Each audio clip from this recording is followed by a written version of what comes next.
today's recipe is prime rib for the holidays.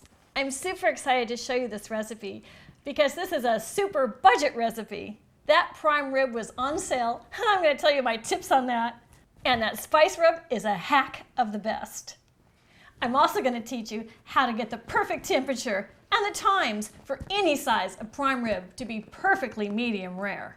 The ingredients for this dish are your prime rib roast, salt, celery salt, garlic powder, cayenne pepper, black pepper, and olive oil. Every year, major grocery stores have great deals on prime rib roast. One of the times is right after Thanksgiving. The regular price of this roast was $6.99. I got it for $3.99 a pound. It made the price go down from $31 to $16. So that's when you stock up. For the spice rub, let's start with 1 tablespoon white kosher salt, or any salt, 2 tablespoons of celery salt, 1 tablespoon of garlic powder, 1 scant teaspoon of cayenne pepper, not too much, I don't want to have too much of a bite, 2 teaspoons of ground pepper, and mix that up. This is the classic Santa Maria beef rub. Spices are quite generic, so I buy these where I get a good deal on big quantities because I cook a lot. Make sure you preheat your oven to 500 degrees to start off with this recipe. This prime rib is 4.5 pounds. It has 2 ribs, and 2 ribs equal good for 4 people. Every rib gets 2 servings out of it. This video is sponsored by A Cut Above Cutlery, and it fits perfectly. They make excellent quality knives that are very affordable. I've had a lifetime of throwing a ton of knives away that are cracked, that don't keep their sharpness, that have lousy handles on them. Crummy knives just take the joy out of cooking for me. These knives have top quality stainless steel. They're extra sharp and durable. They've got this precision engineered handle. It's comfortable and balanced in your hand. And it's got a 5-year warranty and a 100% money back guarantee. To make the spice rub stick, I'm pouring olive oil all over my roast. Drizzle, drizzle, drizzle, drizzle. Time for us to go to cooking school. And onto your oil, generously apply your spice rub. This is another reason I like a little DIY spice rub, because I go through a lot of it. And pat, pat, pat. And give them a rub. That's why it's called spice rub. It needs to be rubbed in. And flip. Sprinkle that rub on. And you know, rubs are mainly salt. So if all you have is salt and pepper, I still want you to do this recipe. You're really after the meat. Adding all that extra salt, and in this case, a few other tastes, makes it so that thick rub gets down into your beef. Because you want that to have flavor too. And keep going. I just think that celery salt has the most flavor of all those ingredients. It's become my favorite when I make meat dishes.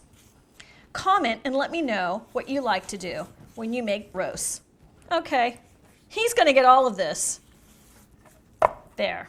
And then put it into that hot 500-degree oven because you want to sear the exterior of that. And for the sear, you time it for 30 minutes. That's it. And this is my formula for the perfect medium rare prime rib of any size. You sear it on the exterior for a beautiful crispy crust. It's 30 minutes at 500 no matter how big your size of meat is. Then, after 30 minutes, you turn your oven down to 200 degrees. And you got a little math to do. It's 30 minutes per pound at 200 degrees, no matter how big your prime rib is. There are other methods that have you leave it at 500 and leave it overnight, or for a designated amount of time. They're fine, but if you have a big piece of meat, that's not going to cut the mustard. I've made a ton of prime ribs, and this is my method. Hey, I'm always open to suggestions though, so comment and let me know yours. Okay, time for countdown. 3, 2, 1. 30 minutes exactly. Let's take a look. That is what it looks like. Leave your oven open because you want that 500-degree heat to get out of the oven. I need to bring this oven down to 200 degrees because I don't want to overcook my prime rib. So let your oven cool down 5 minutes. It looks delicious. So cancel and now bake at 200 degrees. Bake. It's already there. It's a hottie.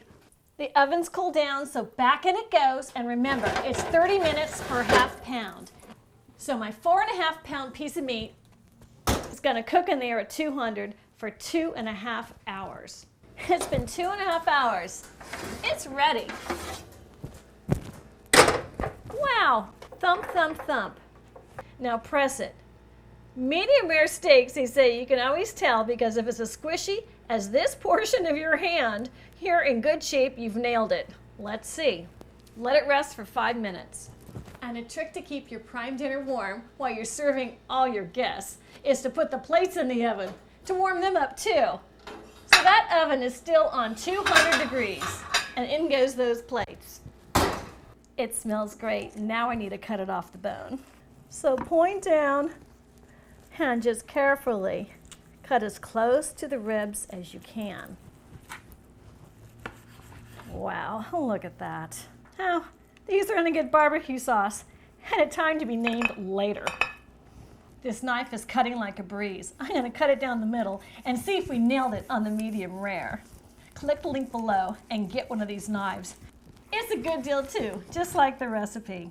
All right, you be the judge. What do you think? Does that look medium rare to you? It does to me. And let's cut a little slicey off for the mousy that wants to try it. Warm to the touch. And a little dab of the rub. So I have it all in one bite. That is the bomb. Your friends and family are going to have a very good holiday with this recipe.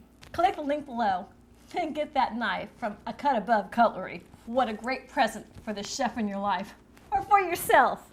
I'm Rebecca Brand, so subscribe to my channel for more great recipes for life.